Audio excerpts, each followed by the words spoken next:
So today we're opening a file that, honestly, it kind of defines the modern era of the internet. It really does. It's a foundational story. It's a story that has everything. I mean, you've got a Rubik's Cube, a pole dancing girlfriend, a frantic flight to Hong Kong. And look, the single largest, it's the largest theft of classified secrets in the history of the United States. We are looking at the Edward Snowden archives. And when you say archives, we really do need to emphasize the sheer weight of what we're diving into. Yeah. This isn't just about the man, it's about the mountain of documents he walked out of a facility in Hawaii with. So for our sources today, what are we looking at? We're looking at the comprehensive Wikipedia records, which are incredibly detailed.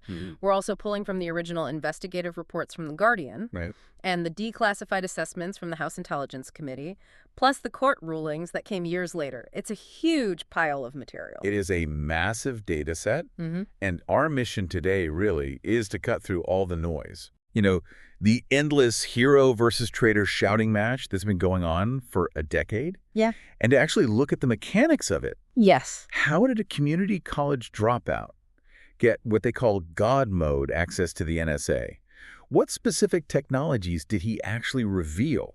And how did he end up trapped in a Russian airport for over a month? That's the key. We want to understand the system he revealed and, just as importantly, the system that hunted him down. Right. Because, look, regardless of how you feel about him personally, the internet you're using right now, Today, yeah. the encryption on your phone, the little lock icon in your browser, that is a direct result of what happened in 2013. So let's start with the scale of it. Yeah. Because I think people remember Snowden leaked stuff, but when you look at the source material, the actual numbers they're all over the place. They are, and that discrepancy tells a story in itself. The NSA director at the time, Keith Alexander, he initially panicked. Understandably. He estimated Snowden took anywhere from 50,000 to maybe 200,000 documents. Which is already a disaster for them. It's a catastrophe. But then you look at the report that came out later from the House Permanent Select Committee on Intelligence. They put the number at 1.5 million documents. Wow. 1.5 million. And it gets worse. The Department of Defense did their own audit and added another 900,000 of their specific files to that estimate. That is just a staggering variance. Yeah. It goes from, like you said, a briefcase full of secrets to an entire library. It is, and it suggests something that must have been absolutely terrifying for the intelligence community. What's that? They didn't actually know what he took. They couldn't track it. They couldn't audit their own systems well enough to see what had been copied. They were just guessing. They were guessing based on what he could have accessed. Which brings us right to the central tension of this whole story, doesn't it? It does. On one hand, you have the government arguing this was just a smash and grab that endangered lives. And on the other, you have Snowden arguing that he didn't just dump all this data online. Right, he was very clear on that. He gave it to journalists to curate, to decide what was in the public interest. So before we get into the leak itself, we have to understand the leaker. Because when you look at his early life, he just doesn't fit the profile of some kind of radical anti-government activist. Not at all. Not even close. Yeah. If you look at the biographical data, Edward Snowden he's practically a legacy hire for the federal government. A legacy hire? Yeah, I like that. He was born in 1983 in Elizabeth City, North Carolina. His grandfather was a rear admiral in the Coast Guard. A rear admiral? And later a senior FBI official. He was literally at the Pentagon on 9/11. His father was in the Coast Guard. His mother worked for the U.S. District Court in Maryland. So he was a child of the Beltway, through and through. Deeply embedded in it. They moved to Fort Meade, Maryland in the 90s.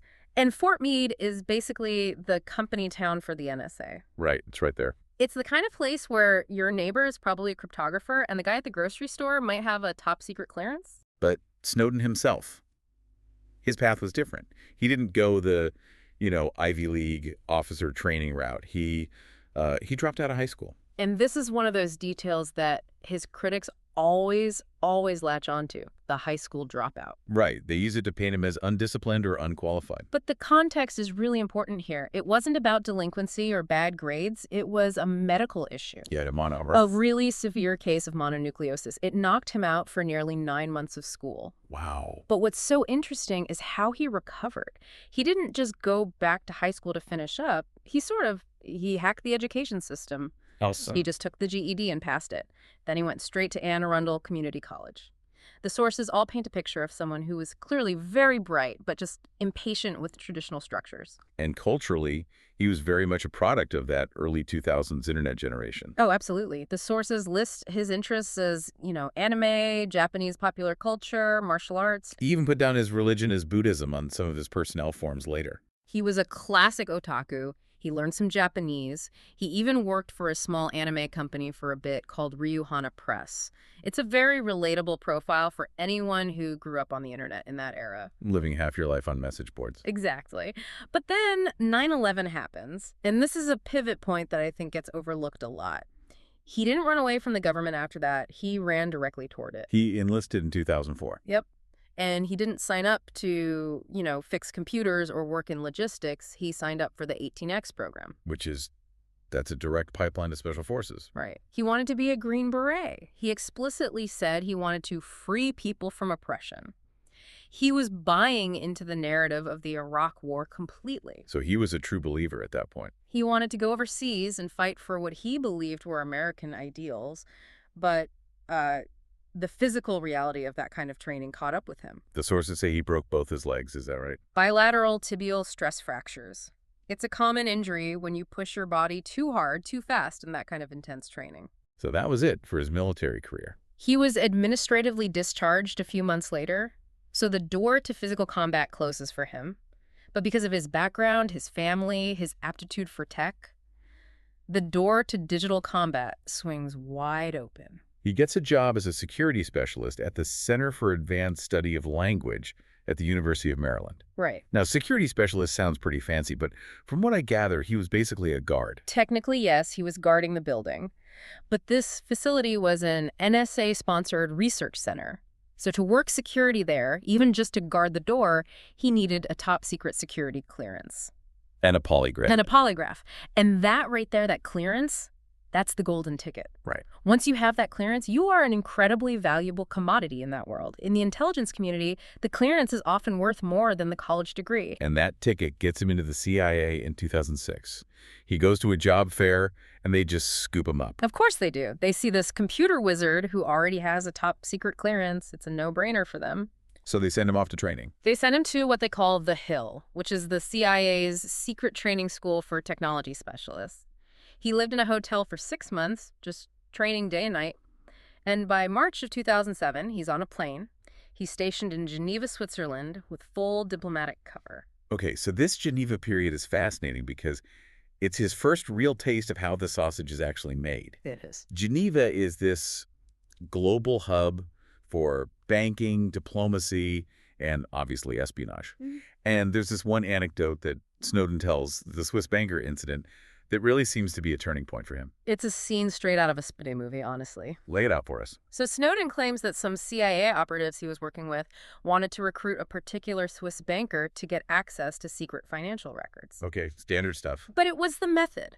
He alleges they deliberately got the banker drunk, encouraged him to drive home, and when he inevitably got arrested for a DUI. The CIA swoops in to save the day. Exactly. A CIA operative swoops in and offers to fix the problem with the local police in exchange for his cooperation. In other words, in exchange for becoming an informant. It's straight up blackmail, or at least leveraged recruitment. It's manipulation. Now, we have to be rigorous with the sources here. This is Snowden's account. The Swiss president at the time, Willy Marrer, he publicly disputed this story later on. On what grounds? He basically said it was highly unlikely the CIA could just bribe or manipulate the Geneva police or their judiciary to make a DUI charge just disappear. Which is fair. Swiss bureaucracy is famously rigid. Exactly. But here's the thing. Whether the event happened exactly as Snowden described it or not, the impact on him was real. It planted a seed of doubt. It was the beginning of his disillusionment. He felt the agency was more interested in manipulating people for its own ends than in actually protecting them. He started to see the human intelligence side of the business as well as morally corrosive. So he resigns from the CIA in 2009, but he doesn't leave the game. Not at all. He just changes teams, in a sense. He jumps over to the private sector to Dell. And this is a distinction that I think is absolutely critical for you to understand if you want to get this story. He's now working for the NSA, but he is employed by Dell. This is the era of massive outsourcing in the intelligence community. Post 9/11, the surveillance state just grew so fast the government couldn't hire people fast enough. So they turned to contractors. They turned to contractors like Dell and later Booz Allen Hamilton.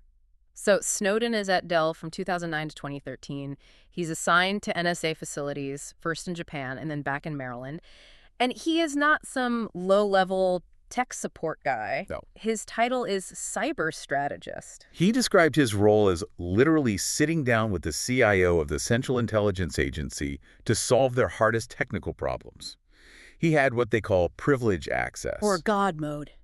Sysadmin access. Yeah. As a systems administrator, you have to be able to see everything to fix everything. You're the custodian of the entire network. You have keys that the generals and the agency directors don't have. You can see the file structures, the user directories, the raw data streams, everything. So he's in this position of immense power and trust.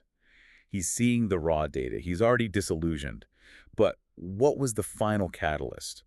What turns him from a disillusioned employee into a whistleblower who's willing to literally burn his entire life to the ground? Snowden himself points to a very specific date, March 12, 2013. Okay. He's watching a televised Senate Intelligence Committee hearing, and Senator Ron Wyden asks James Clapper, who is the Director of National Intelligence, a very direct and actually a prepared question. I remember this clip so vividly. Wyden asks, does the NSA collect any type of data at all on millions or hundreds of millions of Americans? And you can see Clapper just squirm. He rubs his forehead, he leans back, and he replies, "No, sir." And then he adds the weasel words. He pauses, and then he adds, "Not wittingly." Which Snowden knew, for a fact, was an outright lie. He knew because he was one of the people looking at the systems that did exactly that every single day. Snowden said later that seeing the highest intelligence official in the entire country lie under oath to the Congressional Oversight Committee, that meant the entire system of checks and balances was broken. There was no internal channel to report this to. How could there be? The people at the very top were in on the deception. If the Oversight Committee is being lied to, then oversight doesn't exist. It's a sham. So that's it. He decides to act. And this move he makes in early 2013 is very, very calculated. He leaves his job at Dell. A job he apparently liked and was paid very well for. And he takes a pay cut to go and join Booz Allen Hamilton. Why that specific switch? It was a tactical move. Booz Allen Hamilton had a specific contract at the NSA's Regional Operations Center in Hawaii, the place they call the Cunha Tunnel. Right. And this specific position gave him access to a different set of lists and directories that he needed to complete his collection. He explicitly sought out that job to get that specific data. He was positioning himself for the heist. Let's talk about the heist itself. So, Hawaii. Paradise on the outside. A subterranean intelligence bunker on the inside. How does one person move potentially 1.5 million classified documents out of a secure facility like that? The reality is surprisingly mundane. No Mission Impossible style acrobatics. No. We know he started downloading some documents while he was still at Dell, but the bulk of it happened in Hawaii. And he used thumb drives, Thumb drives. mini SD cards, things you could easily conceal. But thumb drives. Yeah. In a top secret NSA facility. Don't they check your pockets when you leave? Well, it highlights a massive security gap at the time. The NSA's systems were all designed to keep people out. They weren't very good at monitoring the people who were already inside. Insider threat. The ultimate insider threat. But there was also this social engineering element that has been debated heavily ever since. What's that about? Reuters reported on this, citing anonymous government officials. They claim that Snowden persuaded somewhere between 20 and 25 of his coworkers to give him their login credentials. The classic IT move. Hey, I just need your login to run a system update real quick. That's exactly the alleged pretext. He told them he needed their credentials to perform his duties as a systems administrator, to do maintenance on the servers. And if that's true, it would have allowed him to access parts of the network his own clearance might not have covered. Or, perhaps more importantly, to mask his activities, to make it look like other people were accessing these files, not just one guy downloading the entire library. But Snowden denies this. He denies it vehemently. His quote is, "I never stole any passwords, nor did I trick an army of coworkers." So what's his argument? His argument is simple. Why would I need their passwords? I was the system admin. I already had the keys to the kingdom. It's possible both things are true, in a way. He had the access, but maybe he used their credentials to cover his tracks. It's certainly possible, but regardless of the exact method, by May of 2013, he has the data. He's already made contact with journalists Glenn Greenwald and Laura Poitras. He's using code names. He used Cincinnatus, right? Cincinnatus and also verax, which is Latin for truth teller. Cincinnatus is a really telling choice, though. It's so specific. For those who don't know, Cincinnatus was the Roman farmer who was granted absolute dictatorial power to save Rome from an invasion. He won the war, saved the Republic, and then immediately gave up all that power and went back to his farm. It shows you exactly how Snowden viewed himself. Not as a new ruler, not as someone who wanted to decide what happens next. But as a citizen stepping in during a crisis to fix a problem and then handing the information back to the public. Precisely. So May 20th, 2013, he tells his supervisor at Booz Allen that he needs to take some medical leave. He says he needs treatment for epilepsy, a condition he had been diagnosed with, which made the story credible. So he packs a bag, heads to the airport, but he's not going to a doctor's appointment. No. He gets on a plane and flies to Hong Kong. Then why Hong Kong? He chose it very carefully. He said he believed it had a spirited commitment to free speech and the right of political dissent. And crucially, a legal system that was, at the time, still seen as independent from both mainland China and the U.S. He thought he could fight extradition there. He checks into the Mira Hotel, and this is where the story really takes on that spy thriller vibe. He's holed up in his room, and he's paranoid about surveillance. But it's a practical paranoia. The details are incredible. He lined the crack under his hotel room door with pillows to stop people from eavesdropping from the hallway. Okay. And when he entered his passwords into his laptop, he put a large red hood over his head and the screen. A hood, like a blanket. It's called a magic mantle. It's a specialized hood, usually used by photographers to see their screens in bright sunlight. But in the intel world, it's used to prevent hidden cameras from seeing what you're typing. Like a camera and a smoke detector, or vent. Exactly. Or even a long-range camera from a window across the street. If they can record your keystrokes, they can get your password, and then all your encryption is useless. So he's sitting there under this red hood, communicating with the journalists. And then, early June 2013, the first articles drop. The Guardian and the Washington Post start publishing. The bomb goes off. The world finds out about this massive surveillance state. And the U.S. government's reaction is swift. It's nuclear. They immediately revoke his passport. They charge him with multiple counts under the Espionage Act and with theft of government property. The manhunt begins. He needs to get out of Hong Kong. And this is where the plan starts to fall apart, isn't it? Yeah. He wasn't trying to stay in Hong Kong forever, and he certainly was not trying to end up in Russia. No, absolutely not. His intended destination, his goal, was Ecuador. Ecuador. That seems a bit random.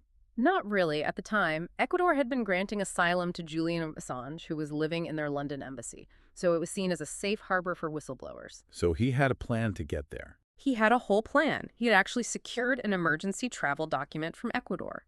The flight path was supposed to be a multi-leg journey. Hong Kong to Moscow, Moscow to Havana, Cuba, and then Havana to Ecuador. So on June 23rd, he boards the Aeroflot flight to Moscow. He lands at Sheremetyevo Airport. He walks off the plane, ready to go to the gate for his connecting flight to Havana. And then, what happens? Nothing. The computer says no. What do you mean? While he was in the air flying from Hong Kong to Moscow, the U.S. State Department officially canceled his passport. So the moment he landed in Moscow, he was technically stateless. Wow. He couldn't legally enter Russia because he didn't have a Russian visa, and he couldn't board the next plane to Cuba because he no longer had a valid travel document. And there are reports that it wasn't just a passport issue, that there was immense geopolitical pressure being put on Cuba. Oh, almost certainly. Sources suggest the U.S. basically threatened Cuba with severe consequences if they allowed that Aeroflot plane to land in Havana with Snowden on it. So the flight leaves without him. The Havana flight leaves without him, and Edward Snowden is stuck. He is physically and legally trapped in the transit zone of Sheremetyevo Airport. Which is a kind of legal limbo, right? It's not technically Russian soil. It's a no man's land between borders. And he stays there for 39 days. 39 days. Just imagine that for a second. Living in an airport terminal. Sleeping on benches. Eating whatever you can get from vending machines or what the airport staff might bring you, all the while not knowing if a U.S. SEAL team is going to raid the terminal or if the FSB is going to hand you over. And while he's sitting there, probably watching the news on the airport TVs, the U.S. is becoming so desperate to catch him that they cause this massive international diplomatic crisis. The Evo Morales incident. This story is just wild. It is absolutely insane, and it's a story that I think got a bit buried in the U.S. media at the time, but it was a huge deal globally. So what happened? Evo Morales, who was the president of Bolivia, was in Moscow for a conference. He gets on his presidential plane to fly back to Bolivia. Mid-flight, France, Spain, and Italy all suddenly deny his plane access to their airspace. They grounded a sovereign president's plane. That's practically an act of aggression. It is virtually unheard of in modern diplomacy. And they did it because of a tip or pressure from the U.S., who suspected that Snowden was hiding on board. So the plane was forced to land. It was forced to land in Vienna, Austria. The Spanish ambassador allegedly tried to invite himself onto the plane to drink coffee and, take a look around. Morales was furious. He called it a kidnapping and a violation of international law. And of course, Snowden wasn't on the plane. No, he was still sitting in the airport terminal, probably eating a bag of chips. But the incident proved to Snowden and his lawyers that there was a global dragnet out for him. Right. If the U.S. could pressure its European allies to ground a head of state's plane, Snowden had zero chance of ever getting on a commercial flight to Latin America without being intercepted. It effectively sealed his fate. Russia was the only place he could be. Eventually, Russia granted him temporary asylum, which allowed him to finally leave the airport. And just like that, the whistleblower who wanted to expose the American surveillance state and flee to Latin America was stranded in Moscow. So he's in exile, but the files are out. And I want to shift gears to the, part 3, the revelations. Because I think a lot of people get the different programs confused. You hear PRISM, XC-score, muscular. Let's break down what these actually were. Let's start with PRISM. PRISM was the first big headline grabber. It was the program that showed the NSA was collecting user data directly from the servers of U.S. service providers. We're talking Microsoft, Google, Yahoo, Facebook, Apple. All of them. All the big names. Now, the tech companies pushed back on this really hard. They came out and said, we do not give the government a backdoor to our systems. And that's a crucial nuance that's important to understand. It wasn't a backdoor in the sense that the NSA could just hack in whenever they wanted. It was more like a forced front door. A front door that was opened by secret courts. Exactly. The NSA would go to the Foreign Intelligence Surveillance Court, the FISA court, get a secret order, serve it to Google, and Google was legally compelled to hand over the data. What kind of data? Emails, photos, chat logs, videos, stored data, pretty much anything associated with a specific target. So it was a legal process, but a secret legal process. Right. The big controversy was about the scope. The NSA was only supposed to target foreigners reasonably believed to be outside the United States. But if that foreigner was emailing an American citizen, their data gets swept up too. It gets swept up in the collection. They called it incidental collection. But given how interconnected the world is, that's a lot of incidental data on Americans. So PRISM is the legal front door collection. But then there's muscular. And this is the one that really, really angered the engineers in Silicon Valley. Well, they were furious. Muscular is a completely different beast. This was a joint program between the NSA and its British counterpart, GCHQ. And what was it doing? They basically realized that while they could ask Google and Yahoo for data through the PRISM front door, that legal process was sometimes slow and bureaucratic, so they just decided to take the data instead. Ow. They hacked the infrastructure between the company's own data centers. So not from the public internet, but the private links. Exactly. So Google has these massive data centers all over the world. When you send an email, the data might move from a server in Dublin to a server in Finland for backup. That data travels over private, leased fiber optic cables. The NSA found the physical spots, often outside the U.S., where those cables were unencrypted, and they tapped them. They were just copying the entire data stream as it flowed by. They were literally copying the data as it flowed through the pipes, completely bypassing the company's legal teams, their encryption, everything. And there's that slide in the leaks that showed this, Yep. The famous smiley face slide. Yes. It's this hand-drawn diagram showing the public internet and the Google Cloud. And right in the middle, on the link connecting them, some NSA analyst had drawn a little smiley face. That's unbelievably arrogant. That smiley face represented the point where the NSA was secretly siphoning off all their data. When Google engineers saw that slide, they were apoplectic. I can imagine. One senior engineer posted on Google, just F these guys. It felt like such a profound violation of the basic trust of the internet. They were working so hard to encrypt the front door, and the spies were just breaking in through the basement window. Okay, so you have PRISM pulling data from the front door, muscular from the back, and then you have the tool that brings it all together, XKeyscore. XKeyscore is, you can think of it as Google for spies. Okay. All that data from PRISM, from Muscular, from other collection programs like Upstream, it all goes into these massive databases. Mm-hmm. But raw data is useless if you can't search it. X-keyscore is the search bar for all of it. Snowden made a claim about this program that, at the time, people called hyperbole. They did. He said, I, sitting at my desk, could wiretap anyone, from you or your accountant to a federal judge or even the president, if I had a personal email address. And the government immediately denied that capability. They called it a wild exaggeration. But the X-keyscore training manuals that were in the leaks, they basically confirmed it. So how did it work? An analyst could sit at their terminal, and with just an email address or a phone number or an IP address, they could pull up a user's entire internet history, their chats, their metadata, their browsing activity. It didn't require a specific warrant for every single search. It was an analyst-driven query system. So an analyst could just type in an email address and hit enter. Effectively, yes. Now, there were internal auditing logs and rules about what you could search for, but the technical capability to do so without prior judicial approval was there. And it wasn't just used for hunting terrorists. That's the argument we always hear, right? We need these tools to stop the bad guys. Right. But the leaks showed that the targets of this surveillance went far, far beyond that. Absolutely. We saw clear evidence of economic espionage. They were spying on Petrobras, the state-owned Brazilian oil company, to get an edge in oil contract negotiations, to understand Brazil's energy strategy. That's not counterterrorism. They were spying on Joaquin Almunia, who was the EU's competition commissioner. And most famously, they were monitoring the personal cell phone of Angela Merkel, the German chancellor. Which caused a massive diplomatic rift, spying on your closest allies.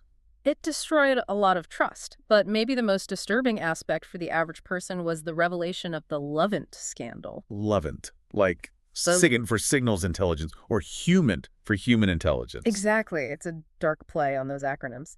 Lovent was the internal slang term for NSA employees using these incredibly powerful surveillance tools to stalk their own love interests. You're kidding me. No. Girlfriends, boyfriends, ex-spouses, there were multiple documented cases. So is my husband cheating on me? And you just check X-keyscore. Precisely. Or, who was that cute person I met at the bar? Let me run their email. It showed that without strict, independent, external oversight, these tools were being abused for petty, personal reasons. Now, it wasn't widespread systemic abuse, but the fact that it happened at all showed the internal controls were just not sufficient. And then there was that other tactic tracking the pornography habits of people they considered radicalizers. Yes. The idea there was that if someone was preaching radical views online, the NSA could dig up embarrassing personal details, like their specific porn habits, and then leak that information to destroy their reputation and their moral authority. It's a weaponization of privacy. They weren't trying to arrest them. They were just trying to ruin them publicly. Exactly. So if the files are out, the world is changing. Let's look at the aftermath, part 4. How did the U.S. government respond, officially? Aggressively. The narrative from the top, from President Obama, from James Clapper, from Secretary of State John Kerry, it was very consistent. And what was that narrative? They argued that Snowden had caused grave and serious damage to national security. They argued that by revealing the methods we use to track terrorists, he had essentially taught them how to hide. They said he put troops at risk. They did, though it's worth noting that in the decades since, the government has never publicly identified a specific individual who was killed or a specific military operation that was botched as a direct result of the Snowden leaks. But the potential for harm was their main argument. And Donald Trump, back in 2013, before he was president, was even more blunt about it. Oh, yeah. He tweeted multiple times that Snowden was a traitor and implied he should be executed. He called him a spy who should be executed. But ironically, years later, when he was president in 2020, she actually floated the idea of pardoning him. He did. It was a complete reversal. He said, I'm going to look at it, and noted that a lot of people think he's not being treated fairly. His Attorney General, Bill Barr, apparently shut that down very quickly.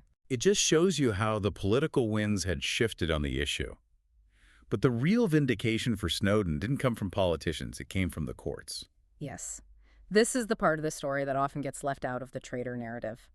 In September of 2020, 7 years after the leak, the U.S. Court of Appeals for the Ninth Circuit issued a ruling. In what case? The case was United States v. Mullen, and they reviewed the legality of the bulk collection of American telephone metadata, the very first program Snowden exposed. And what did the court find? They ruled that the program was illegal and possibly unconstitutional.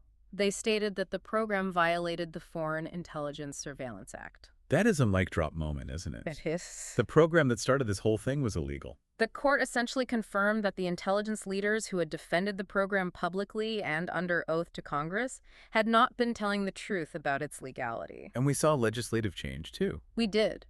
The USA Freedom Act, passed in 2015, formally ended that specific type of bulk collection of phone records. So the law changed. But I would argue the Snowden effect on technology itself was even bigger than the laws. 100%. It was a sea change. Before Snowden, the vast majority of the internet was unencrypted. HTTP was the standard. Your emails were basically sent like postcards. Anyone handling them along the way could read them. And after Snowden. After Snowden, Silicon Valley panicked. They realized they couldn't trust the pipes, the basic infrastructure of the internet. They realized their entire business model depended on user trust, and that trust was gone. Exactly. So they raced to roll out end-to-end encryption. WhatsApp, iMessage, Signal, these became the standard. Websites rapidly moved to HTTPS by default. If you look at a graph of encrypted internet traffic worldwide, there is just this massive vertical spike right after 2013. So the internet became hardened against surveillance because of the leaks. Without a doubt. So we've changed the internet, we've changed the laws. But Snowden himself, he's still in Russia. Let's talk about part 5, life in exile. What is his life actually like over there? It's a very strange, frozen existence that has slowly, over a decade, thawed into a new reality. He lives in Moscow. He lives in Moscow. He isn't in a gulag or some safe house. He has an apartment. And critically, he isn't alone. His longtime girlfriend, Lindsay Mills. The woman he left behind in Hawaii without a word. That's the one. She actually moved to Russia in 2014 to be with him. That is a serious testament to loyalty. I mean, moving to Moscow to be with the most wanted man in the world. It really is. They got married in a private ceremony in 2017, and they now have 2 sons, both born in Russia, so he is raising a family there. He's learning the language, though he admits he's not very good at it. And how is he making a living? He's not on the Russian payroll, according to him. No, he's become a prominent figure on the global speaker circuit. He beams into conferences, universities, and tech events via video link. Now, he gets paid for that. He gets paid well. He has reportedly earned over $1.2 million from speaking fees alone. He's a very popular speaker on topics like privacy and cybersecurity. And then there's his book, Permanent Record. A huge bestseller, published in 2019. But there's a big catch with the book. What's that? The U.S. government sued him for all the proceeds. Not for the content. They couldn't stop the book from being published under the First Amendment.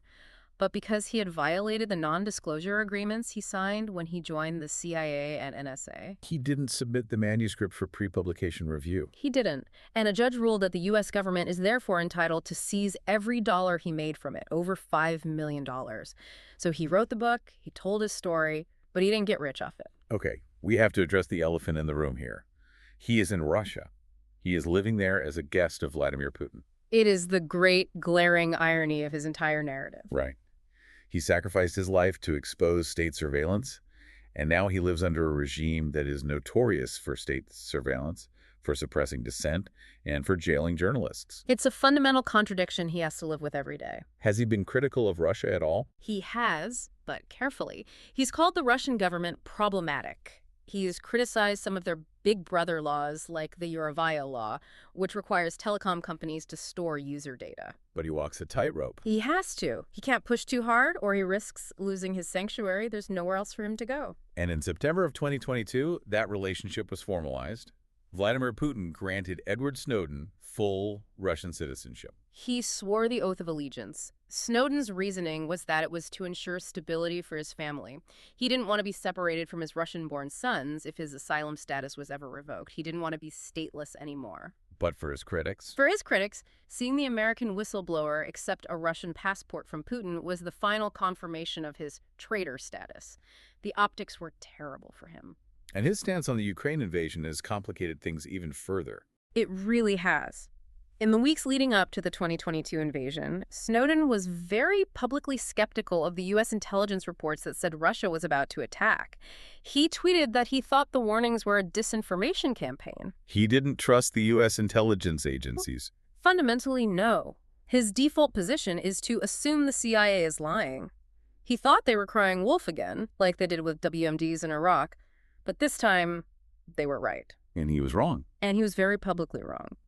When the invasion actually happened, he faced a massive backlash for having, even if unintentionally, echoed the Kremlin's line that they weren't the aggressors.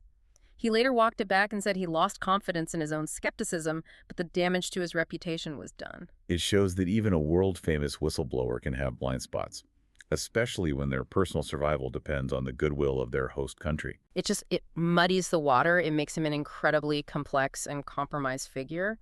But I think it's important that we try to separate the man from the revelation. The man is in a very difficult geopolitical position.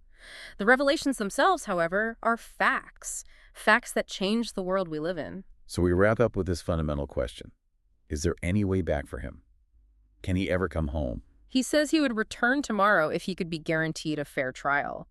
But under the law he was charged with, the Espionage Act of 1917, a fair trial is basically impossible for him. Explain that to the listener. What does that mean? If you are charged under the Espionage Act, you are not allowed to make a public interest defense. So you can't tell the jury why you leaked the documents. Correct. You cannot stand up in court and say, I did this to save the Constitution, or I did this because the government was lying to the American people. The court will not allow that testimony. The only question the jury is allowed to consider is, did you or did you not take the documents and give them to an unauthorized person? And since he freely admits he did that, the trial would be over in 10 minutes. He would be found guilty and would be facing decades, potentially the rest of his life, in a federal prison.